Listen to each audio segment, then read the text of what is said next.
Hello' everyone, মই আজি কণী আৰু আলু ভাজি বনাইছিলোঁ। প্ৰথমে মই কণী আৰু আলুখিনি বইল কৰি ল'লোঁ। তাৰপাছত কণীখিনি মই তেলত ফ্ৰাই কৰি ল'লোঁ।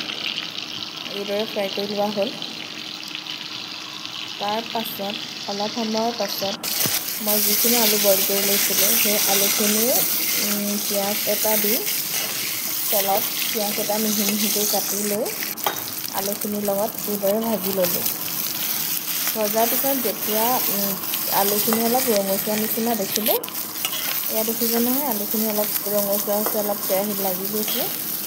তাৰ পাছত মই যিকেইটা কণী প্ৰথমে ফ্ৰাই কৰি লৈছিলোঁ, সেইকেইটা মই আলুখিনিত একদৰে দি দিলোঁ। দিয়া অলপ সময়ৰ পিছতে আমাৰ কণী আৰু আলু ভাজি ৰেডি হৈ গ'ল। আৰু এয়া ভাতৰ লগত খাই মই ভাল পাওঁ। আপোনালোকে কেনে পায় জনাবচোন। এইদৰে খাই চাগে সকলোৱে এইদৰে। আজিলৈ বাই বাই।